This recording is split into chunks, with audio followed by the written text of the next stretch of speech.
میں مبلغ بنوں سنتوں کا، خوب چرچا کروں سنتوں کا۔ الحمدللہ رب العالمین والصلاة والسلام علی سید المرسلین، الصلاة والسلام علیک یا رسول اللہ وعلی آلک واصحابک یا نور اللہ۔ امیر المؤمنین حضرت مولا کائنات علی المرتضیٰ شیر خدا کرم اللہ تعالی وجہ الکریم سے روایت ہے کہ اللہ پاک نے جنت میں ایک درخت پیدا فرمایا ہے جس کا پھل سیب سے بڑا، انار سے چھوٹا، مکھن سے نرم اور شہد سے میٹھا اور مشک سے زیادہ خوشبودار ہے۔ اس درخت کی شاخیں موتیوں کی ہیں، تنے سونے کے اور پتے زبرجد کے ہیں۔ لا یاکل منہا الا من اکثر من الصلاۃ علی محمد۔ اس درخت کا پھل صرف وہی کھا سکے گا جو حبیب پروردگار صلی اللہ علیہ وآلہ وسلم پر کثرت سے درود پاک پڑھے گا۔ صلو علی الحبیب صلی اللہ تعالی علی محمد وعلی آلہ وصحبہ وبارک وسلم۔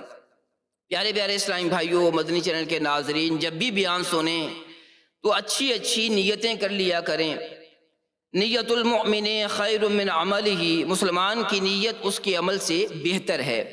مثلا یہ نیت کی جا سکتی ہے کہ اللہ پاک کو راضی کرنے کے لیے بیان سنوں گا، جو بیان کیا جائے گا اس میں جو عمل کرنے والی باتیں ہیں اس پر عمل کروں گا، اور جو بیان کی باتیں یاد رہیں گی وہ دوسروں تک پہنچا کر نیکی کی دعوت کا ثواب کماؤں گا۔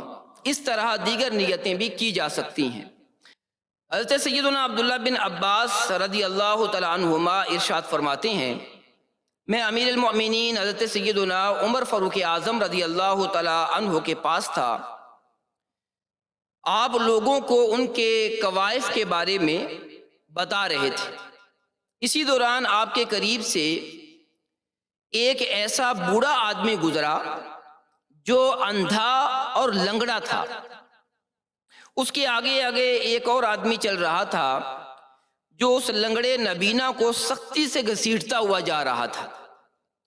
حضرت سیدنا عمر فاروق اعظم رضی اللہ تعالیٰ عنہ نے یہ منظر دیکھ کر ارشاد فرمایا کہ میں نے اتنا برا منظر آج سے پہلے کبھی نہیں دیکھا۔ آپ کے پاس بیٹھے لوگوں میں سے ایک نے کہا، اے امیر المؤمنین، کیا آپ اس لنگڑے نبینا شخص کو جانتے ہیں؟ آپ نے فرمایا نہیں۔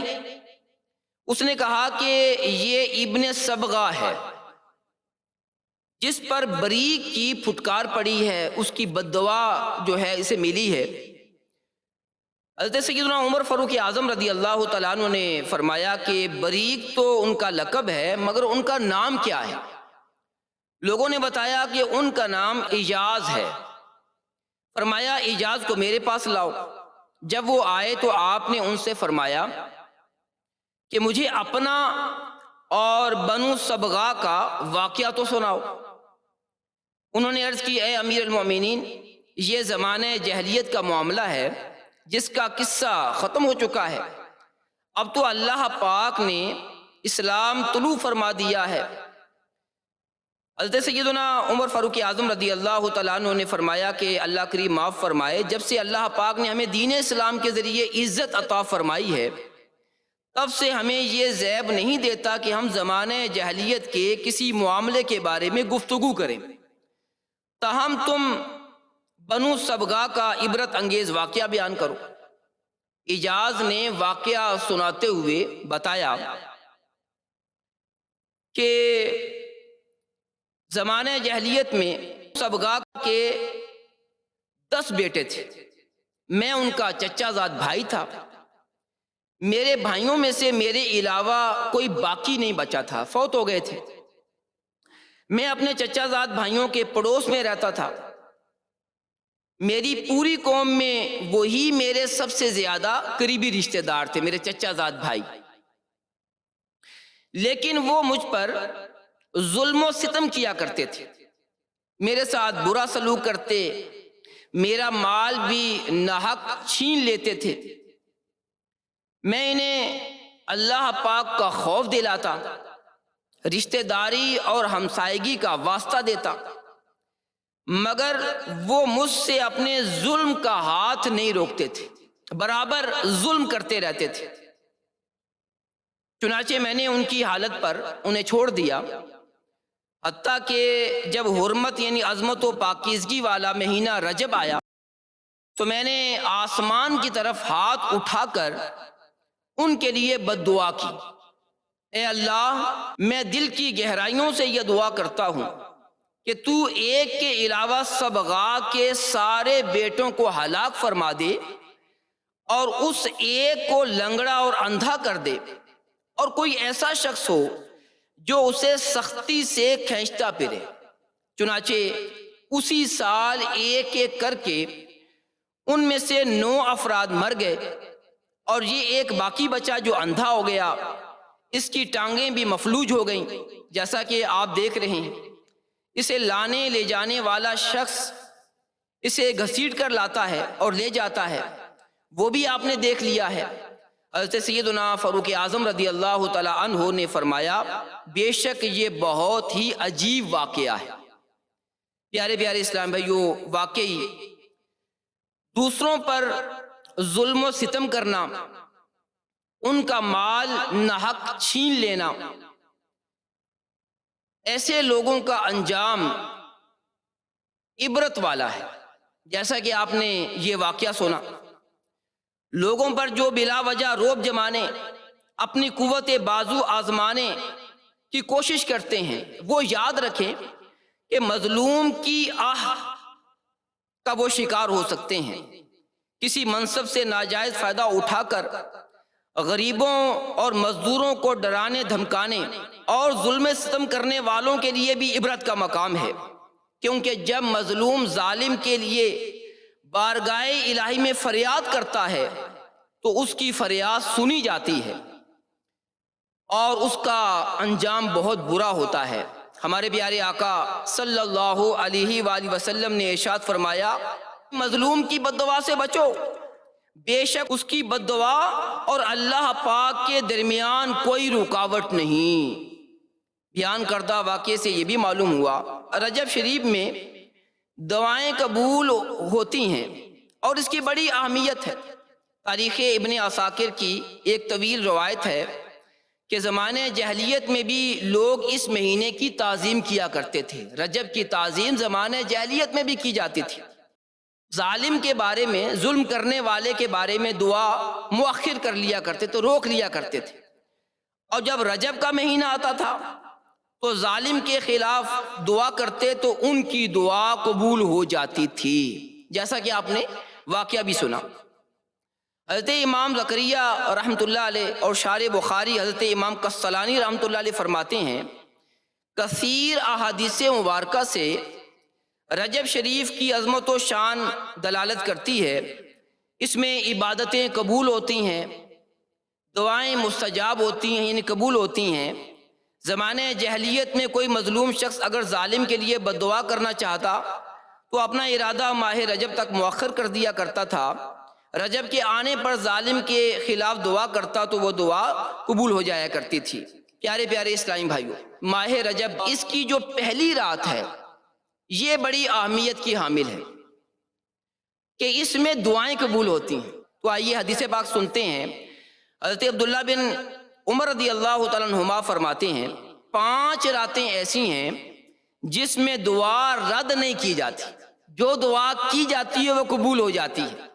نمبر 1 جمعرات اور جمعہ کی درمیانی رات، نمبر 2 رجب کی پہلی یعنی چاند رات، نمبر 3 15 شعبان کی رات جسے شب برات کہا جاتا ہے، اور نمبر 4 عید الفطر کی چاند رات، اور نمبر 5 عید الاضحیٰ کی یعنی ذوالحجہ کی 10ویں رات۔ تو پیارے پیارے اسلام بھائیو، یہ 5 راتیں ایسی ہیں جس میں دعائیں قبول ہوتی ہیں، دعائیں رد نہیں ہوتی، تو ہمیں بھی اس رات سے فائدہ اٹھانا چاہیے کہ جو مبارک راتیں ہوتی ہیں، قبولیت کی گھڑیاں ہوتی ہیں، ان سے فائدہ اٹھانا چاہیے اور اس میں رب تعالیٰ کی بارگاہ میں دعا کرنی چاہیے۔ اللہ پاک ہماری دعاؤں کو ضرور قبول فرمائے گا۔ حرمت والے مہینوں میں سے ایک رجب شریف بھی ہے، جو اسلامی سال کا 7واں مہینہ ہے۔ رجب کو رجب اس لیے کہتے ہیں کہ اس مہینے کو عظمت بخشی گئی ہے۔ علامہ عبد الکریم بن محمد رافعی رحمۃ اللہ علیہ فرماتے ہیں، رجب کو رجب کہنے کی وجہ یہ ہے کہ عرب لوگ اس مہینے کی بہت زیادہ تعظیم کرتے تھے، اس میں لڑائی جھگڑا کرنا حرام سمجھتے تھے۔ رجب کا ایک نام شہر عصم بھی ہے۔ اعلیٰ حضرت امام اہل سنت، امام عشق و محبت، امام احمد رضا خان رحمۃ اللہ علیہ فتاوی رضویہ شریف میں نقل فرماتے ہیں کہ ہر مہینہ اپنے ہر قسم وقائق یعنی واقعات کی گواہی دے گا، سوائے رجب کے کہ حسنات اچھائیاں بیان کرے گا اور سیئات برائیوں کے ذکر پر کہے گا کہ میں بہرا تھا، مجھے خبر نہیں، اس لیے اسے شہر عصم یعنی بہرا مہینہ کہا جاتا ہے۔ عارف باللہ شیخ ضیاء الدین عبدالعزیز رحمۃ اللہ علیہ بعض بزرگوں سے نقل کرتے ہیں کہ جب دور جاہلیت میں لوگ رجب کے مہینے میں نیزے چھپا لیتے، جنگ سے رک جایا کرتے تھے، مسلمان اس میں اپنی زبانوں کی حفاظت کیوں نہیں کرتے اور بے حرمتی سے کیوں نہیں رکتے؟ بے شک بعض مواقع پر زبان جو ہے وہ ننگی تلوار اور نیزہ نوک دار سے زیادہ نقصان دہ ہوتی ہے۔ پیارے پیارے اسلامی بھائیوں، کہا جاتا ہے کہ زبان کا اثر جو ہے وہ تلوار سے زیادہ ہوتا ہے۔ کیوں؟ کہ تلوار سے جو زخم لگتا ہے وہ ٹھیک ہو جاتا ہے، بھر جاتا ہے، لیکن جو زبان سے دل ٹوٹتا ہے اس کی مرہم نہیں کی جا سکتی، یعنی جب وہ سخت تکلیف پہنچتی ہے۔ تو کتنی اچھی بات کہی گئی کہ زمانہ جاہلیت میں جو غیر مسلم تھے وہ ماہ رجب کی تعظیم کیا کرتے تھے، اپنی تلواروں کو اور نیزوں کو چھپا لیتے تھے، تو کیا مسلمانوں کو نہیں چاہیے کہ وہ ماہ رجب میں اپنی زبان کی حفاظت کریں، اپنی زبان سے لوگوں کو تکلیف نہ دے؟ بڑا پیارا درس ہے پیارے اسلامی بھائیوں۔ اے کاش ہم اپنی زبان کی حفاظت کرنے والے بن جائیں۔ کہاں کیا بولنا ہے، کس طرح بولنا ہے، کتنا بولنا ہے، یہ ساری باتیں بھی سیکھنے والی ہیں۔ یاد رکھیے کہ ہم اکثر گفتگو کرتے رہتے ہیں، باتیں کرتے رہتے ہیں اور شاید سمجھتے ہیں کہ یہ بولنا کوئی عمل نہیں ہے۔ یاد رکھیے بولنا بھی عمل ہے، اس کا بھی حساب ہوگا، کیا بولا تھا، کیوں بولا تھا۔ لہٰذا اپنی زبان کی حفاظت کیجئے، وہی بولیے جس کی ضرورت ہے، حاجت ہے، اور اپنی زبان کو کنٹرول کیجئے۔ اپنی زبان سے ذکر اللہ کریں، درود پاک پڑھیں، اللہ کے نیک بندوں کا ذکر کریں، اس زبان سے لوگوں کے ساتھ ایسی گفتگو کریں جو ان کو فائدہ دے۔ کوئی راستہ بھول جائے یا راستہ پوچھے تو اس زبان سے اچھی اچھی نیتوں کے ساتھ اس کو صحیح راستہ بتا دیں۔ ہمیشہ اپنی زبان سے سچ بولیں، اپنی زبان سے جھوٹ نہ نکلنے دیں، کسی کو اس زبان سے گالی نہ دی جائے، جی ہاں، اس زبان سے کسی کی غیبت نہ کی جائے۔ تو اپنی زبان کی حفاظت عام دنوں میں بھی ضروری ہے، اور ماہ رجب میں خاص طور پر ہمیں اپنی زبان کی حفاظت کرنی چاہیے۔ پیارے پیارے اسلام بھائی، حضرت سیدنا امام محمد غزالی رحمۃ اللہ علیہ اور حضرت سیدنا شیخ شہاب الدین احمد بن حجازی رحمۃ اللہ علیہ فرماتے ہیں، اسے العصب یعنی تیز بھاؤ بھی کہتے ہیں، اس لیے کہ اس ماہ مبارک میں توبہ کرنے والوں پر رحمت کا بہاؤ تیز ہو جاتا ہے اور عبادت کرنے والوں پر قبولیت کے انوار کا فیضان ہوتا ہے۔ سبحان اللہ، کیسا پیارا قول ہے کہ یہ وہ مبارک مہینہ ہے کہ جس میں جو بندہ توبہ کرتا ہے تو اللہ پاک کی رحمتیں اس پر چھما چھم برسنا شروع کر دیتی، تیز بہنے، رحمت جو ہے وہ تیز بہنا شروع کر دیتی ہے۔ اور دوسری بات فرمائی کہ عبادت کرنے والوں پر ان کی عبادت کی قبولیت کے انوار کا انہیں فیضان نصیب ہوتا ہے۔ حضرت علامہ یوسف بن عبد الحادی حنبلی رحمۃ اللہ علیہ فرماتے ہیں رجب کا مہینہ خیر و بھلائی کی کنجی ہے۔ شعبان المعظم حضرت سیدنا ابو بکر وراق رحمۃ اللہ علیہ فرماتے ہیں رجب شریف بیج بونے کا مہینہ ہے، شعبان آب پاشی کا مہینہ ہے، اور رمضان فصل کاٹنے کا مہینہ ہے۔ لطائف المعارف میں ہے کہ ماہ رجب ہوا کی طرح ہے، ماہ شعبان بادل کی طرح ہے، اور ماہ رمضان بارش کی طرح ہے۔ ایک بزرگ رحمۃ اللہ علیہ فرماتے ہیں سال درخت کی مانند ہے، رجب میں اس کے پتے نکلتے ہیں، شعبان میں شاخیں نکلتی ہیں، اور رمضان میں پھل توڑے جاتے ہیں، اور مسلمان اس کا پھل توڑتے ہیں۔ تو پیارے اسلامی بھائیوں، رجب، اس کے بعد شعبان، اس کے بعد رمضان، تو یہ تینوں مہینے جو ہیں بڑی اہمیت کے حامل ہیں۔ رجب میں 27 رجب شریف شب معراج یہ آتی ہے، شعبان المعظم کی 15ویں رات شب برات ہوتی ہے، اور ماہ رمضان کا تو ہر دن اور ہر رات جو ہے وہ برکتوں والا ہے۔ تو عبادت کے لیے تیار ہو جائیے، رجب کے اندر، شعبان کے اندر، رمضان کے اندر خوب خوب نیکیاں کرنے کی نیت کر لیجئے۔ اور جب رجب شریف کا مہینہ آتا ہے نا تو اہل ایمان خوش ہو جاتے ہیں کہ رجب آ رہا ہے، شعبان آئے گا، شب برات آئے گی، پھر جو ہے وہ رمضان شریف شروع ہو جائے گا۔ اللہ پاک ہمیں ان تینوں مہینوں کی برکات عطا فرمائے۔ اس لیے آئیے اپنا ذہن بنائیں۔ ارشاد فرمایا گیا کہ جس کا نامہ اعمال گناہوں سے سیاہ ہو گیا وہ اس مہینے میں رجب میں توبہ کر لے، نامہ اعمال کو روشن کر لے۔ جس نے فضولیات میں اپنی عمر گنوا دی وہ باقی عمر کو غنیمت جانے۔ تو پیارے اسلامی بھائیوں، جتنا وقت گزر گیا بس گزر گیا، جس طرح گزرا، تو اب آئیے اپنی زندگی کو غنیمت جانیے، نیکیاں کر لیجئے کہ یہی نیکیاں رب کی رحمت سے دنیا میں بھی جو ہے وہ عزت کا باعث بنیں گی اور آخرت میں بھی کامیابی کا سبب بنیں گی۔ بیت المقدس میں ایک عورت رجب کے ہر دن میں 12,000 مرتبہ سورہ اخلاص پڑھا کرتی تھی۔ اللہ اکبر! کیسی زبردست عبادت ہے تلاوت قرآن کرنا۔ اے کاش ہم بھی تلاوت قرآن کرنے والے بن جائیں۔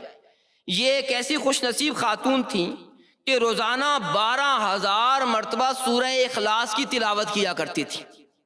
اور آج ہم ذرا غور کریں کہ ہم سے ایک پاؤ، ایک رب قرآن پاک نہیں پڑھا جاتا، پورا پارا پڑھنا تو دور کی بات ہے، اور بلکہ رب کیا ایک صفحہ بھی مشکل سے پڑھتے ہیں۔ تو پیارے اسلامی بھائیوں، ہمیں تلاوت قرآن کو اپنی زندگی کا حصہ بنانا چاہیے۔ اے کاش ہم تلاوت قرآن کرنے والے بن جائیں۔ ذہن نصیب نماز فجر کے بعد جو تفسیر کا حلقہ لگایا جاتا ہے اس میں ہم باقاعدگی کے ساتھ شرکت کریں، نماز فجر باجماعت ادا کریں۔ آج کل تو ویسے بھی جو ہے وہ سردیوں کے ایام ہیں، راتیں بڑی ہیں، دن چھوٹے ہیں۔ اگر ہم 5:30 بجے بھی اٹھ جائیں تو اس کے بعد نماز تہجد پڑھ سکتے ہیں، درود پاک پڑھ سکتے ہیں، تلاوت قرآن کر سکتے ہیں، ذکر و اذکار میں اپنا وقت جو ہے وہ گزار سکتے ہیں۔ ذہن نصیب 5:30 بجے اٹھ کر جو ہے وہ پاکستان کے اندر جو ہے وہ یہ وقت نماز تہجد کا ہے، یعنی اس وقت ہم نماز تہجد پڑھ سکتے ہیں۔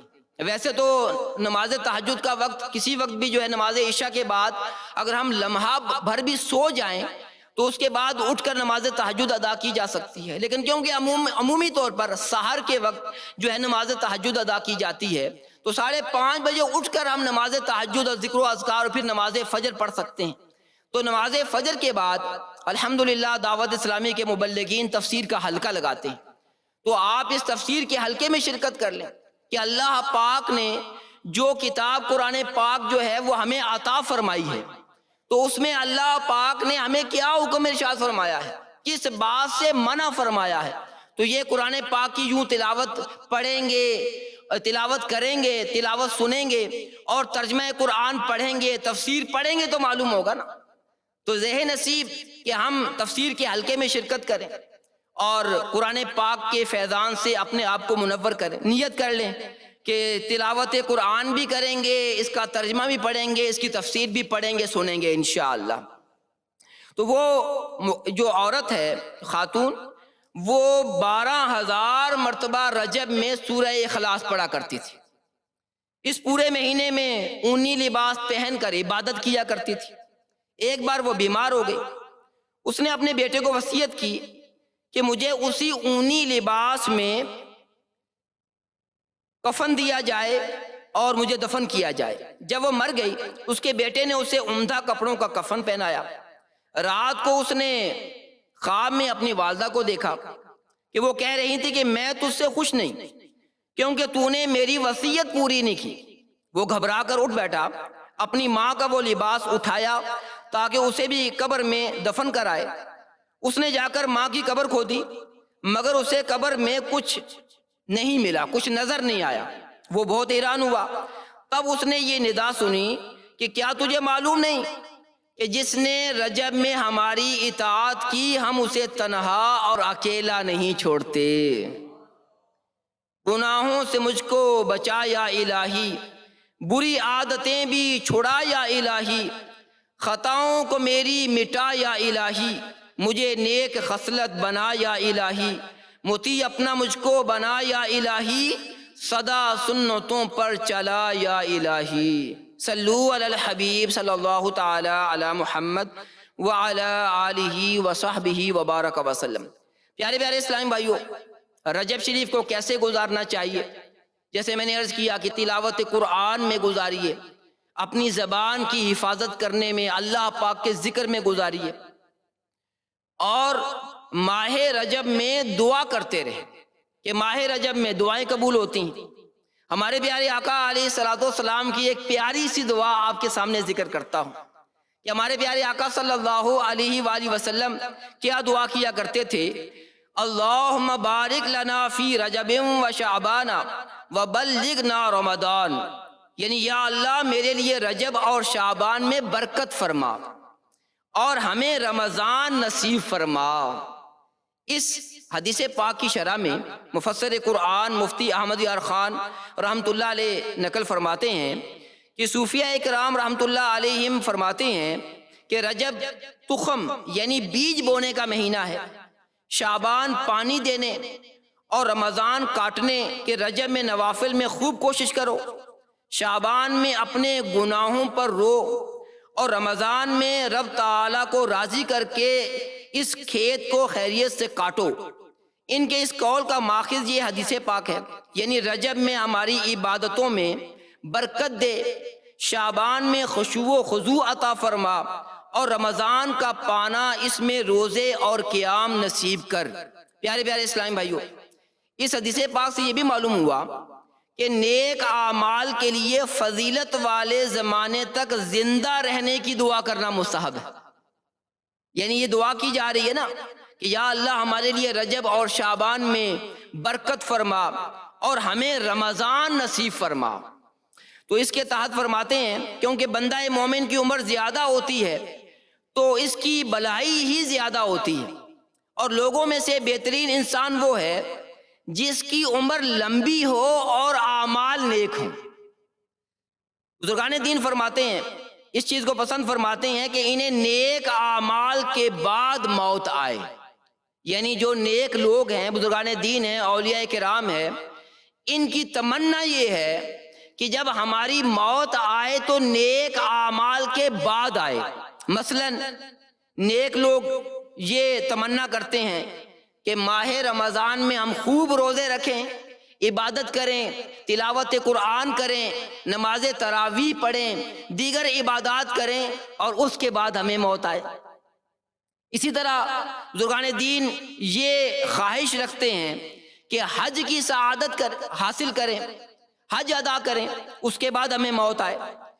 جس کا یوں انتقال ہوتا ہے، فرمایا جاتا ہے، اس کو بخش دیا جاتا ہے۔ ایک نیک عالم دین ماہ رجب سے پہلے بیمار ہو گئے، فرمانے لگے کہ میں نے اللہ پاک سے دعا کی ہے کہ میری وفات ماہ رجب تک مؤخر کر دی جائے، کیونکہ مجھے یہ خبر پہنچی ہے کہ ماہ رجب میں اللہ پاک بندوں کو دوزخ سے آزاد فرماتا ہے۔ چنانچہ اے اللہ پاک مجھے رجب میں موت عطا کرنا۔ چنانچہ تاریخ میں آتا ہے کہ ان کی وفات رجب المرجب میں ہوئی تھی۔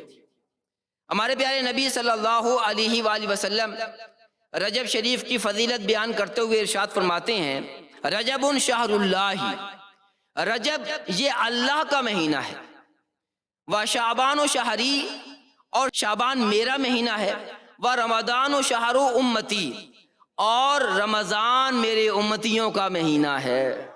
سبحان اللہ سبحان اللہ۔ پیارے پیارے اسلام بھائی، یوں تو ہر مہینہ ہی اللہ پاک کا ہے، مگر حدیث پاک میں خاص طور پر رجب کو اللہ پاک کا مہینہ قرار دینے میں حکمت یہ ہے کہ ماہ رجب کو اللہ پاک کی طرف منسوب کرنا اس مہینے کی شرافت اور عظمت کی وجہ سے۔